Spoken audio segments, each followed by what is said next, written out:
Muy bien, pues bienvenidos todos a otro miércoles de oración, a este humilde taller en el cual intentamos intentar exponer, desgranar, entender, comprender ese misterio de la oración. Vamos a hacer una pequeña oración, como es de costumbre.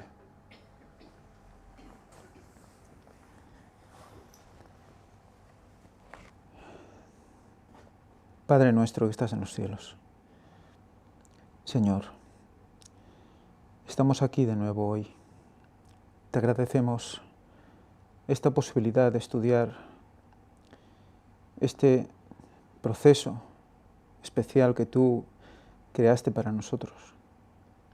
Una comunicación que debemos estudiar, mantener, afianzarnos en ella, porque es la única manera por la cual nos permites llegar a ti y la única manera que nos prepara para estar contigo en la eternidad. Señor, perdona nuestras faltas y perdona si aún no comprendemos la importancia de la oración. Ayúdanos, Señor, derrama sobre nosotros tu Espíritu para que la oración sea dictada por Él. Padre Santo, gracias por tu intercesión. Gracias por llevar nuestras oraciones, oh Jesús, ante el Padre. Todo esto lo pedimos en el nombre santo y precioso de tu Hijo Jesucristo y reclamando tus promesas. Amén. Muy bien, pues vamos a empezar hoy el tema y no a acabar, porque es un tema bastante largo, del capítulo 13 del libro de la oración. Vamos a hacer una pequeña parte, no sé cuántas partes nos dará, quizás nos llegue a dar 3 partes, eso ya lo iremos viendo sobre la marcha. Pero antes vamos a leer unos versículos bíblicos relacionados con el título del capítulo de hoy, hombres y mujeres de oración. Vamos a hacer un repaso sobre los diferentes hombres y mujeres que durante toda la historia bíblica han ido marcando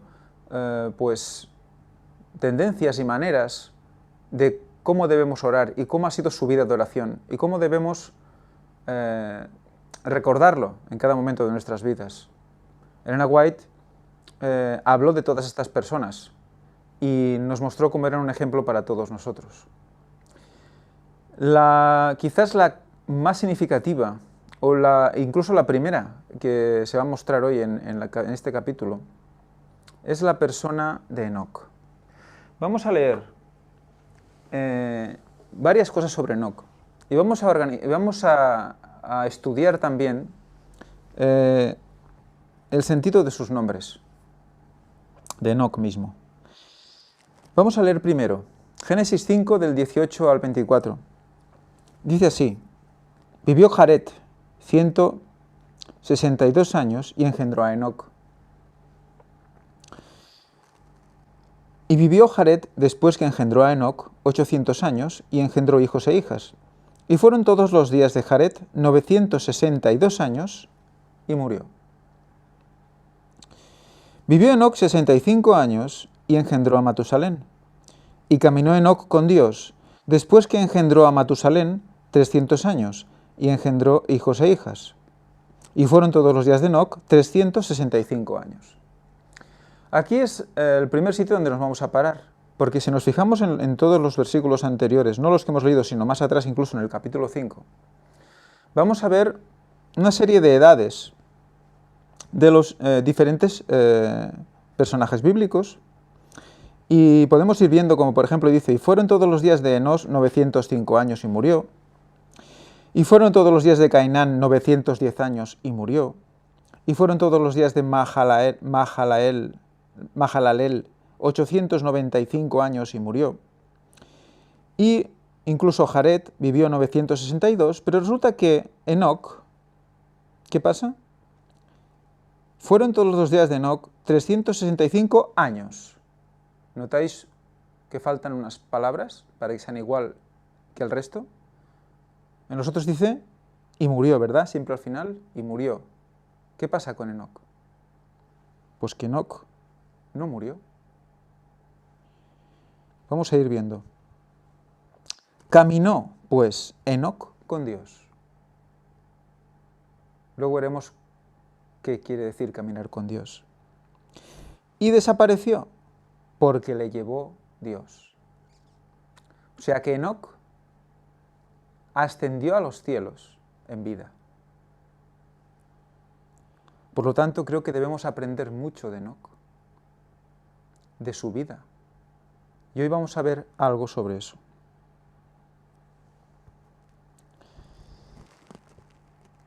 Vivió Matusalén 187 años, etcétera, etcétera. Bueno, y luego sigue hablando de toda la descendencia. Vamos a ir también a Judas 1, del 8 al 16. Y dice así: no obstante, de la misma manera también estos soñadores mancillan la carne, rechazan la autoridad y blasfeman de las potestades superiores. Está hablando de los impíos. Pero cuando el arcángel Miguel contendía con el diablo, disputando con él acerca del cuerpo de Moisés, no se atrevió a proferir juicio de maldición contra él, sino que dijo: el Señor te reprenda. Pero estos blasfeman de cuantas cosas no conocen, y en las que como animales irracionales conocen por instinto, en esas se corrompen. ¡Ay de ellos! Porque han seguido el camino de Caín, y se lanzaron con lucro al error de Balaam, y perecieron en la rebelión de Coré. Estos son manchas en vuestros ágapes, que comiendo impúdicamente con vosotros se apacientan a sí mismos, nubes sin agua, llevadas de acá para allá por los vientos. Por lo tanto, está definiendo a un tipo de gente que se deja llevar por los impulsos y por las diferentes opiniones, ahora para aquí, ahora para allá.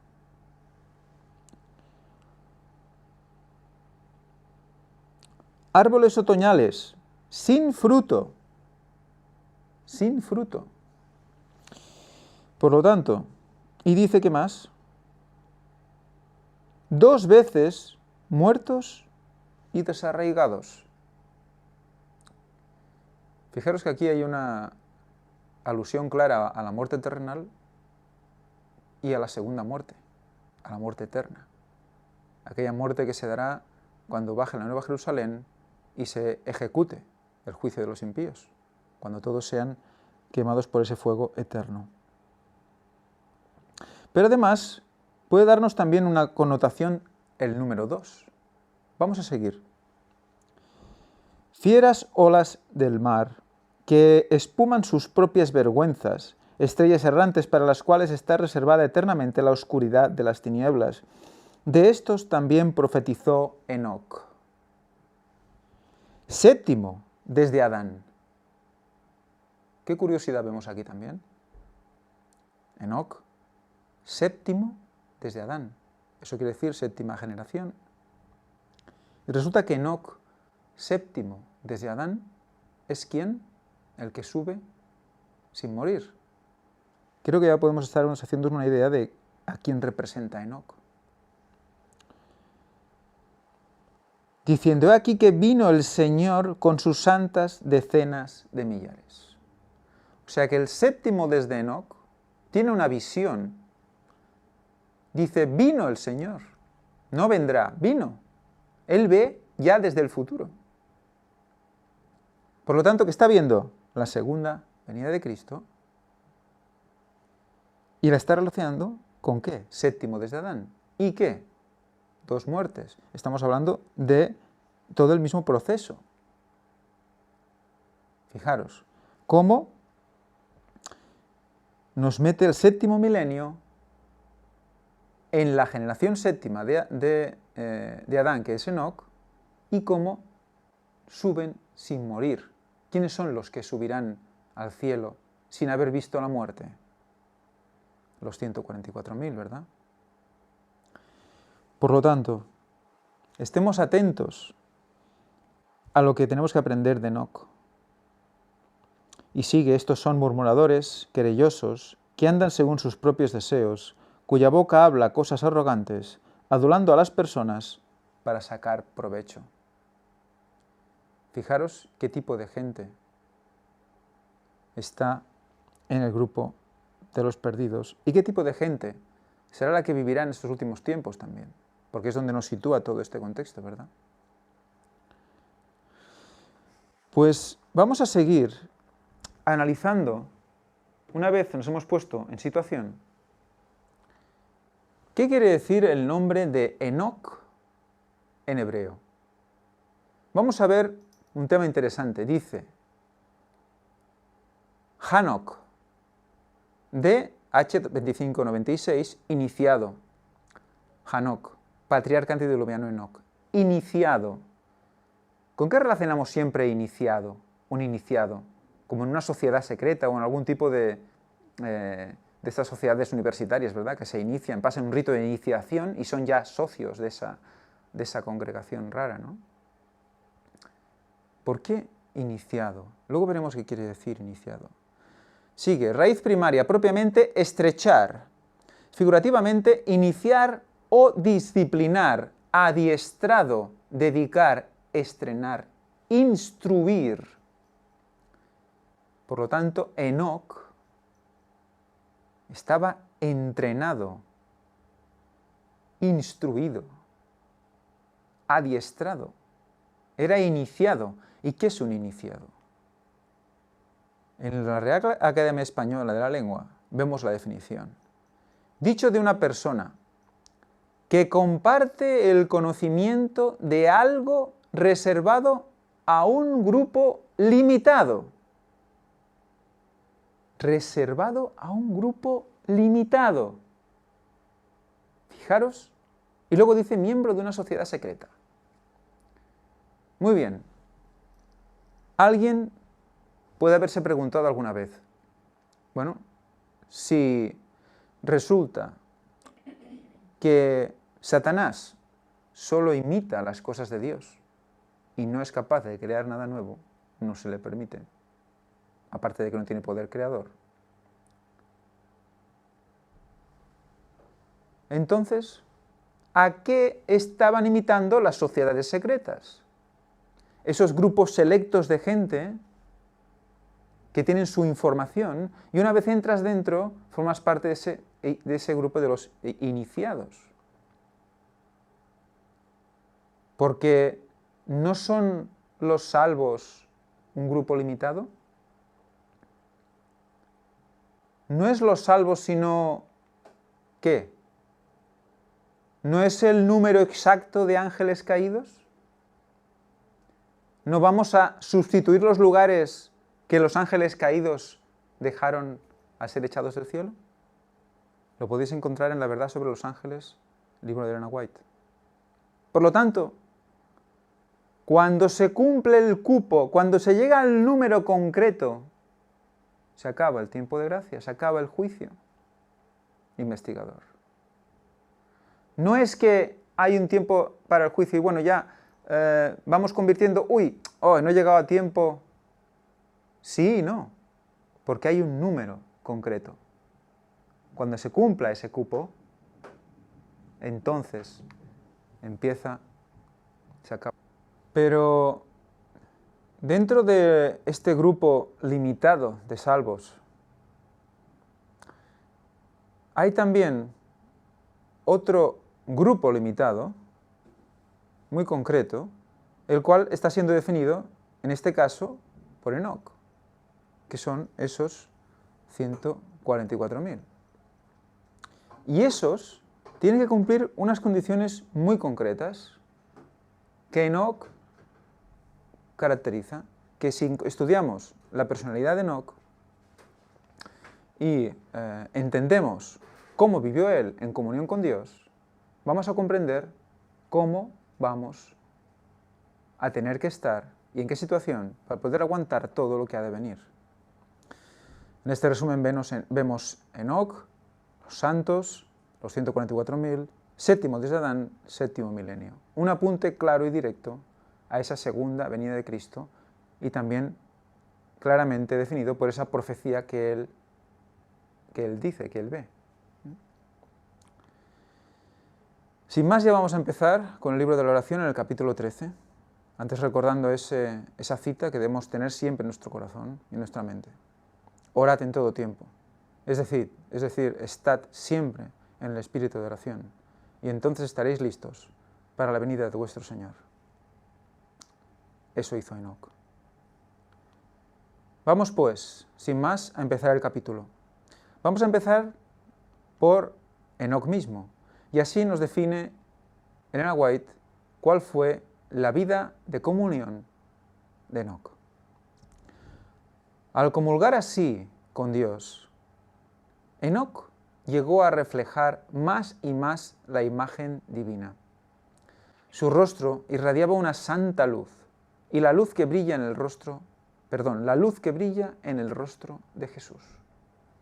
O sea, Enoc reflejaba la luz que brillaba en Jesús.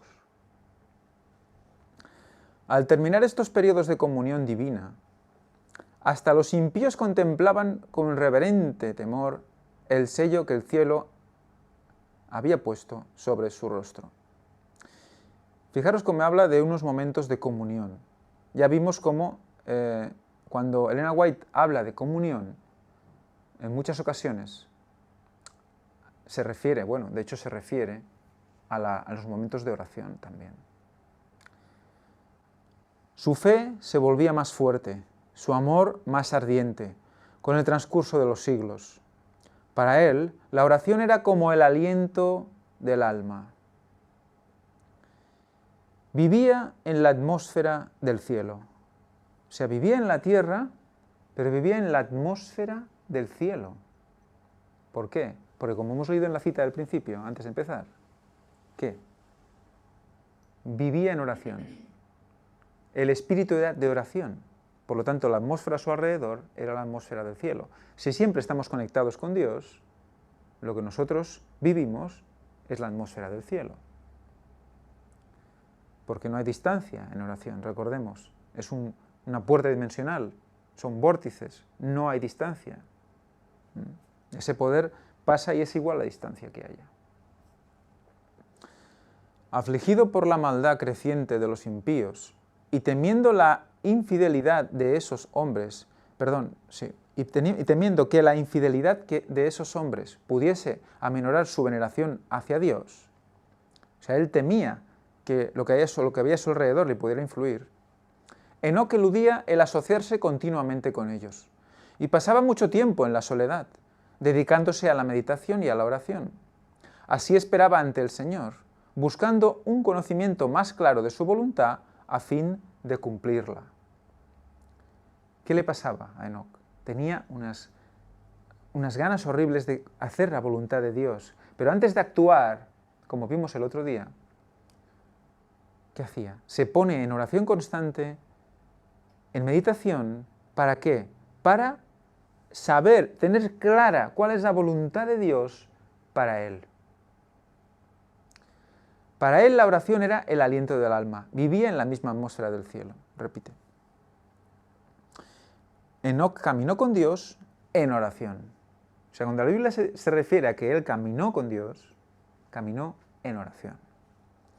Yo quisiera imprimir sobre cada obrero en la causa de Dios la gran necesidad de orar continua y fervientemente. No pueden estar constantemente de rodillas, pero pueden elevar su corazón a Dios. Esta es la manera en que Enoc caminó con Dios. Fijaros, a veces tenemos como remordimientos, porque no podemos orar de rodillas, porque no olvidémonos de esa culpa.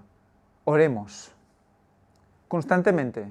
Quizás hay momentos en que no podamos, pero podemos trabajar en oración, podemos hablar con los compañeros en oración, estar siempre en oración, como Enoc siempre estaba en oración. Por eso caminaba con Dios. Esta es la manera en que Enoc caminó con Dios. Mientras atendemos a nuestros quehaceres diarios, deberíamos elevar el alma al cielo en oración. Estas peticiones silenciosas suben como incienso ante el trono de gracia y los esfuerzos del enemigo quedan frustrados. El cristiano cuyo corazón se apoya así en Dios no puede ser vencido.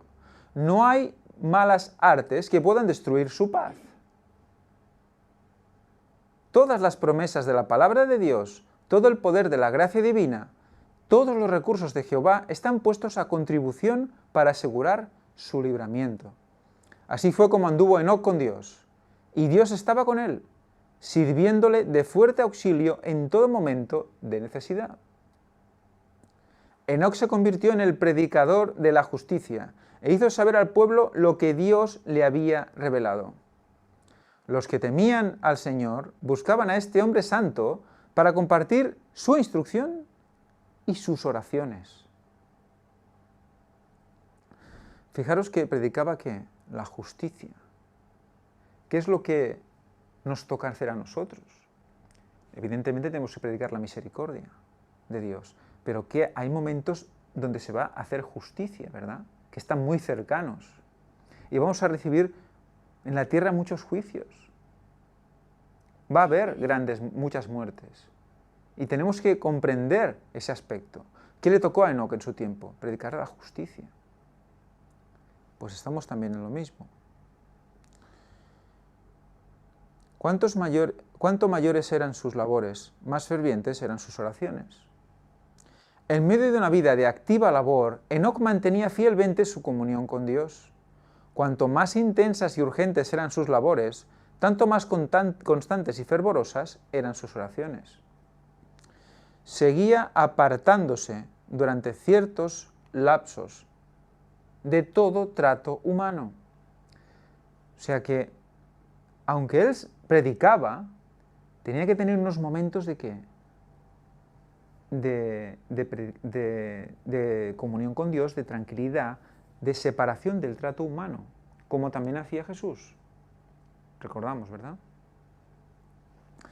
Después de permanecer algún tiempo entre la gente, trabajando para beneficiarla mediante la instrucción y el ejemplo, se retiraba con el fin de estar solo. Fijaros cómo es estando solo como podemos tener esa comunión con Dios, en lo secreto.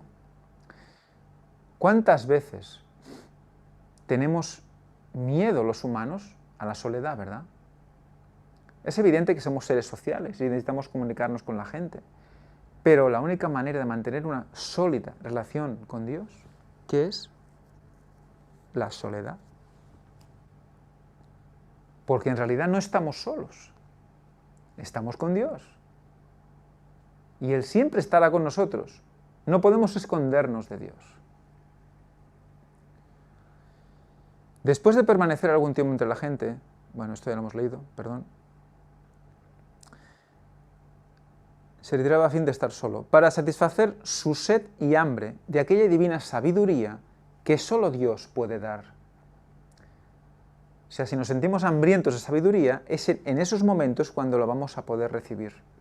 Porque si no la recibimos en esos momentos, luego no la podemos tampoco exponer ni compartir con los demás. O sea, debemos recibirlas en lo secreto para poder exponerlas en lo público. Acabamos con Enoc. Vamos a ver también la vida de nombre de oración como Abraham. Cómo él afrontaba la oración. La vida de Abraham, el amigo de Dios, fue una vida de oración. Otra. O sea, estos grandes personajes bíblicos tenían una vida de oración. No momentos de oración, una vida de oración. Donde quiera que levantase su tienda, construía un altar sobre el cual ofrecía sacrificios mañana y noche. Cuando él se iba, el altar permanecía. Y al pasar cerca de dicho altar, el nómada cananeo sabía quién había posado allí. Después de haber levantado también su tienda, reparaba el altar y adoraba al Dios vivo. Así es como el hogar cristiano debe ser. Una luz en el mundo. De él, mañana y noche, la oración debe elevarse hacia Dios como el humo del incienso. En recompensa, la misericordia y las bendiciones divinas descenderán como el rocío matutino sobre los que las imploran. Fijaros, sobre los que las imploran. Y fijaros cómo habla de un momento del día concreto. Y cómo hace el símil natural, otra vez mundo natural, mundo espiritual, con el rocío matutino. ¿Cuándo viene ese rocío de buena mañana? En madrugada, ¿verdad? Entonces, ¿qué nos está diciendo? Que quizás esos momentos de madrugada son los que debemos aprovechar más para estar con Dios. Recién levantados, frescos de haber dormido nuestras horas en madrugada, yéndonos a dormir pronto, levantándonos pronto, en oscuridad, en soledad, en tranquilidad. Ahí debemos aprovechar para orar con Dios.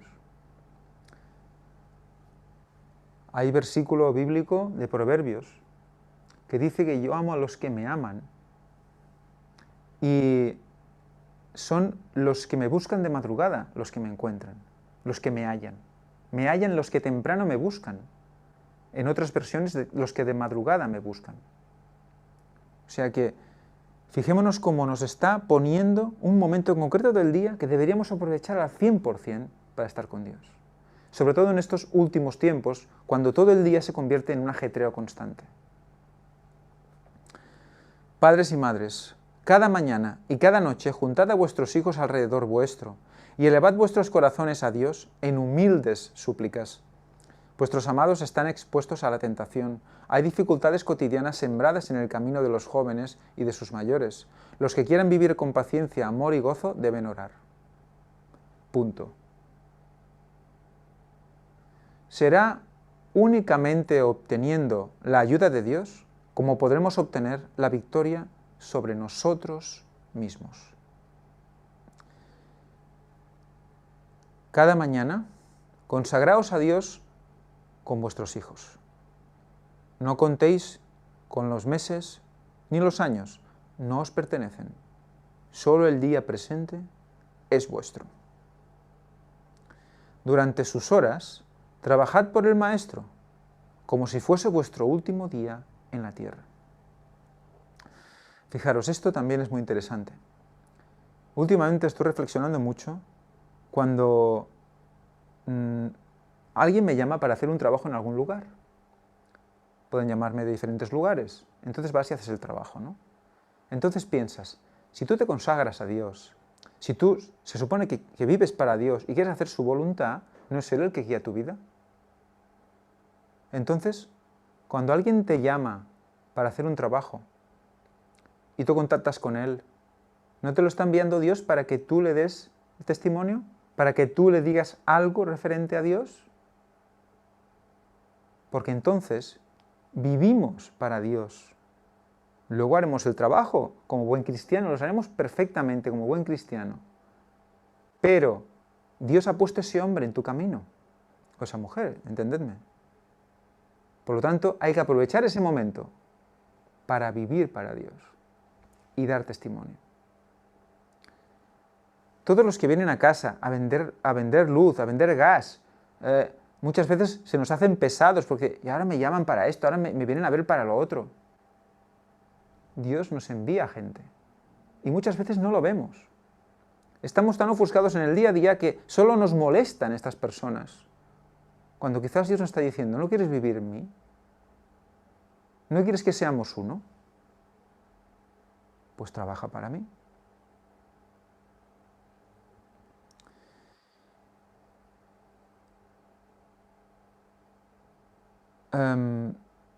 Durante sus horas, trabajad por el Maestro.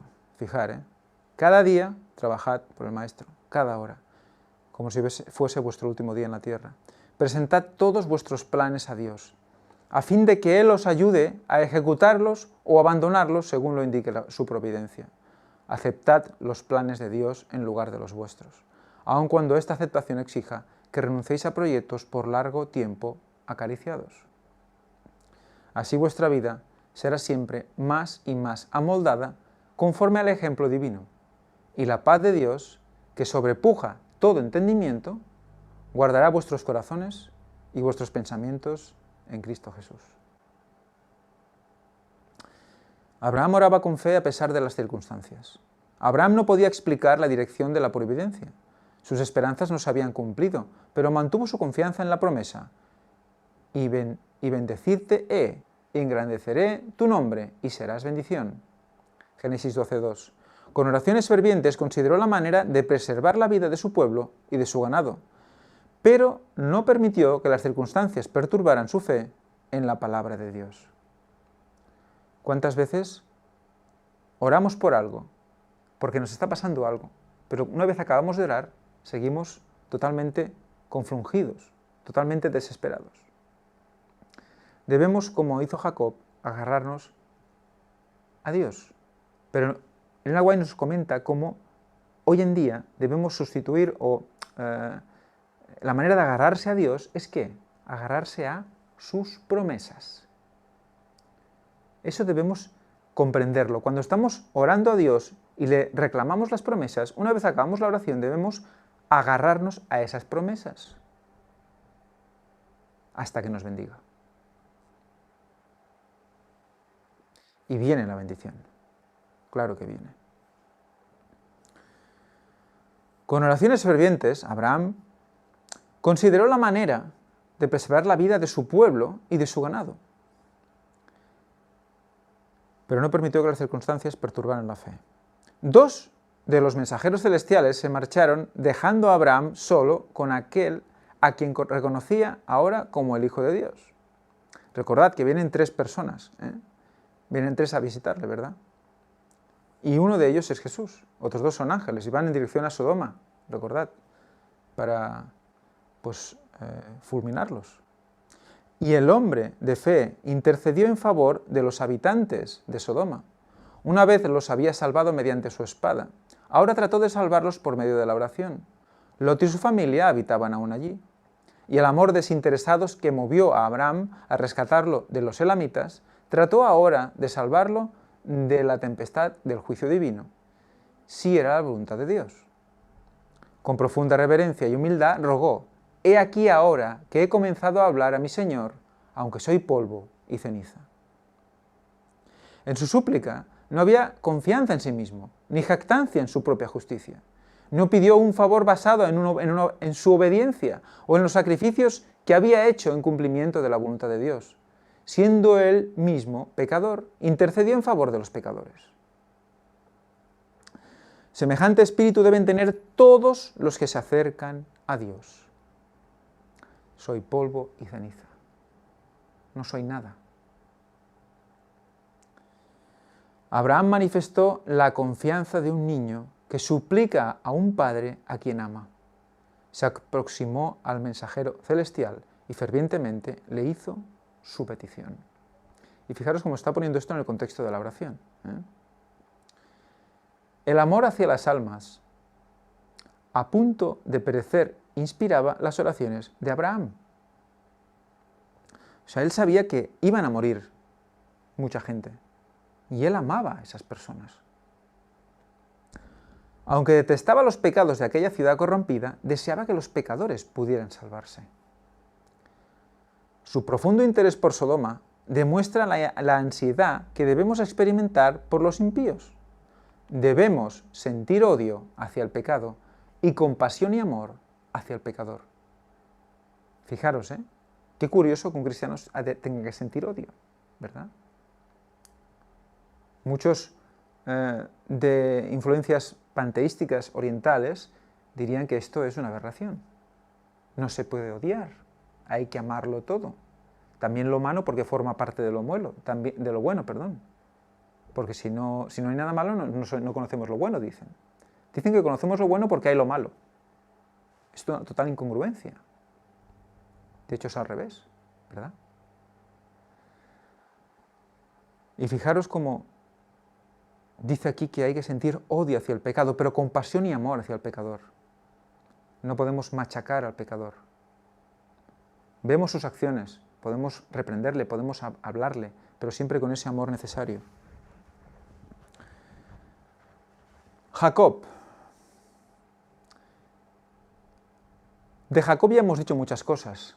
Básicamente aquí hay un pequeño resumen, y con esto acabaremos el capítulo de hoy, o la parte del capítulo de hoy. Dice así: Jacob prevaleció porque fue perseverante y decidido. Su experiencia atestigua el poder de la oración insistente. Recordad, no te soltaré hasta que me bendigas.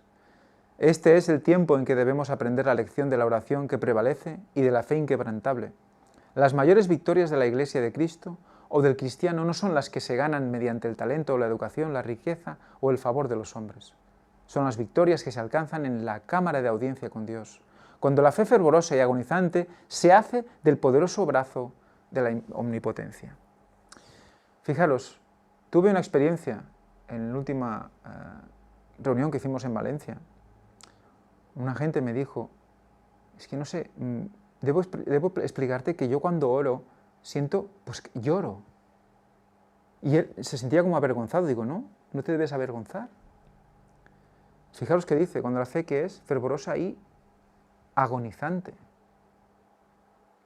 O sea, que no debe pasar siempre, pero tenemos que ponernos en la situación de total dependencia. Y en esa situación de total dependencia vamos a expresar humildad. Y es cuando Dios puede entrar en nosotros y nos puede mostrar nuestros pecados. Y cuando vemos nuestros pecados, ¿qué pasa? Pues que caemos. Y decimos, pero ¿cómo es posible, Señor? Y evidentemente nos vemos fatal, ínfimos. Es agonizante. Pero hasta que no nos postramos y dejamos que Dios entre y nos los muestre, no va a pasar. Recordemos que es básico para que Él pueda destruirnos y reconstruirnos. Sí, Señor, recrearnos. Un corazón de piedra convertido en un corazón de carne. Los que no estén dispuestos a dejar todo pecado ni a buscar seriamente la bendición de Dios, no la alcanzarán. ¿Estamos dispuestos a dejar todo pecado? Cualquiera por pequeño que sea. Pero todos los que se afirmen en las promesas de Dios, como lo hizo Jacob, y sean tan vehementes y constantes como lo fue él, alcanzarán el éxito que él alcanzó. Hablad menos, se pierde mucho tiempo precioso en conversación que no produce luz. Únanse los hermanos en ayuno y oración por la sabiduría que Dios ha prometido dar liberalmente. Fijaros, este es el capítulo dedicado a Moisés. Este capítulo lo vamos a desarrollar ya la siguiente semana. Vamos a acabar de leer el primer párrafo y aquí nos quedaremos ya hasta la semana siguiente. Dad a conocer a Dios vuestras dificultades. Decidle como Moisés, no puedo conducir a este pueblo a menos que tu presencia vaya conmigo. Fijaros, podéis pensar, ¿cómo puede ser un hombre así un líder, verdad?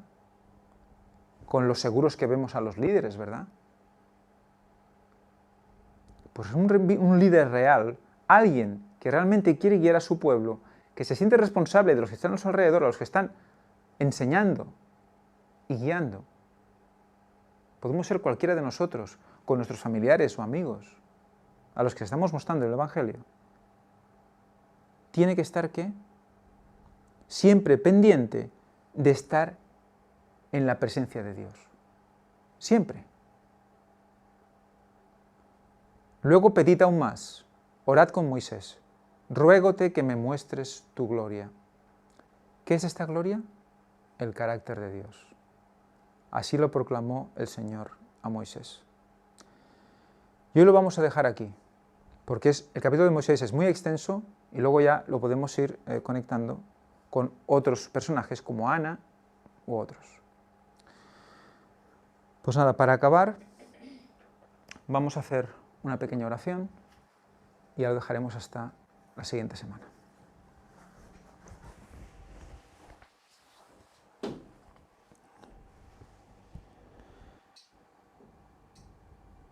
Con Dios y Padre Santo que estás en los cielos. Padre, es nuestro corazón el que debe estar abierto a ti. Y la única manera es abriendo nuestra mente. La única manera de abrir nuestra mente a ti es la oración. Y ese corazón debe cambiar. Señor, solo tú lo puedes hacer. Pero solo lo puedes hacer si negamos todos y cada uno de los pecados que nos muestras que hemos cometido. Todos y cada uno. Señor, nos postramos ante ti ahora, en polvo y ceniza, para que entres, disciernas, nos limpies con tu sangre. Señor, ese es nuestro deseo. Que hagas esto con nosotros y con todos aquellos que te buscan con fuerza. Señor, los que aman tu salvación dirán, engrandecido sea Dios. Reclamamos, Señor, tus promesas. Pedid y se os dará. Y todo lo que pidáis en mi nombre os será hecho. Por lo tanto, Señor, te pedimos perdón por nuestras faltas. Te pedimos que nos recojas en humillación. Y te lo pedimos todo en el nombre santo y precioso de tu Hijo Jesucristo. Amén.